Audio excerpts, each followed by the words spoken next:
At 19, Clara Whitmore stood in front of the church mirror wearing a white dress she had never chosen, staring at a future she had never agreed to, her hands trembling not from the cold, but from fear.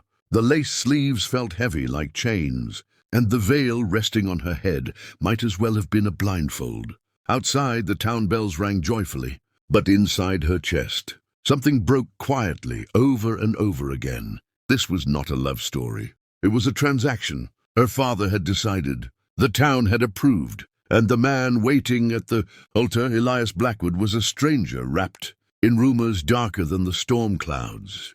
Gathering over the hills, people whispered that he was cold, dangerous, a man who spoke little and felt even less. Some said he had returned from the war changed, hollowed out, capable of kindness only to horses and silence. Clara had seen him only once before.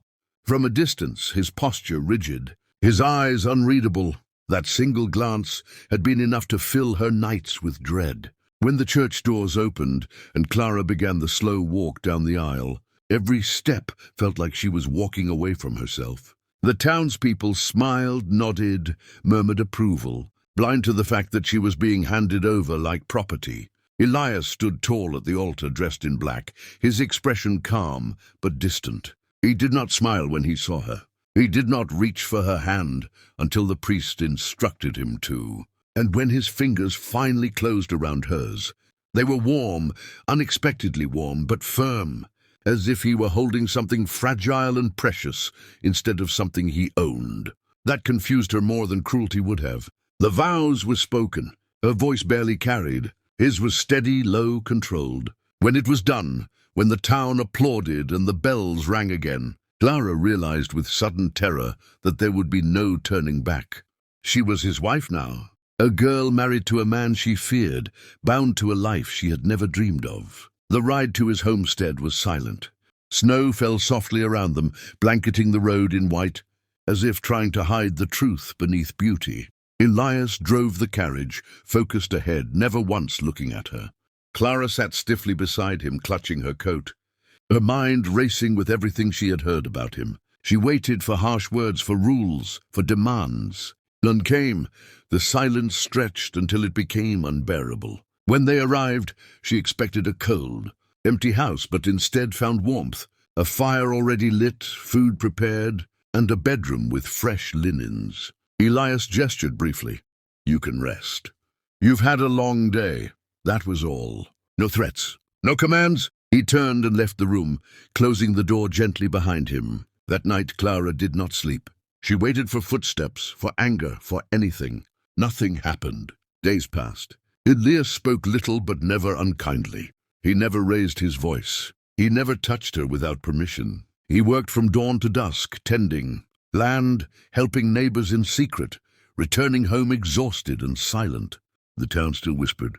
Clara still feared him, because kindness without explanation can be more terrifying than cruelty. On the 7th day of their marriage, Elias told her the town would gather that evening.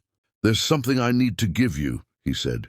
His voice was calm, but his eyes carried something heavy, something final. Her heart sank. A gift, she thought, was just another form of control. She had no idea that by nightfall, everything would change. By sunset, the entire town had gathered in the square. Drawn by curiosity and rumor, Clara stood beside Elias, her hands cold, her stomach twisted tight. She felt like she was being displayed, like the marriage itself was still under judgment. Elias stepped forward, his posture straight, his voice clear enough to carry through the crowd. "I called you here," he said, "because my wife deserves the truth." The crowd murmured. Clara's breath caught. "For years," Elias continued, "you've spoken my name with fear. You've judged my silence as cruelty, my distance as darkness. I allowed it because it was easier than explaining pain." He turned toward Clara then, really looked at her, and for the first time, she saw vulnerability in his eyes. "But this ends tonight." He reached into his coat and removed a folded document, then another, and another. He handed them to the town elder, deeds, legal papers, proof. Gasps rippled through the crowd. Elias had quietly purchased every debt held against struggling families in the town. Farms on the brink of foreclosure, Homes nearly lost. All forgiven. All transferred. Then he did something no one expected. He turned to Clara and placed the final document in her hands. "This," he said, "is yours." It was a deed, not to land but to freedom. A legal declaration granting Clara full control of her inheritance, her future, and the right to leave the marriage without penalty if she ever wished. "I married you because your father demanded it," Elias said, his voice steady but thick with emotion.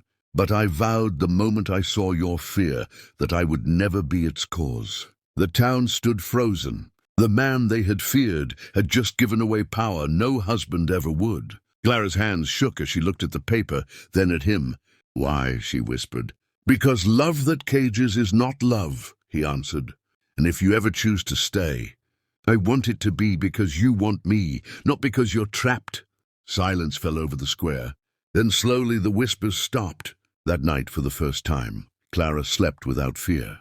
And for the first time, she realized the most dangerous man in town had been protecting her all along.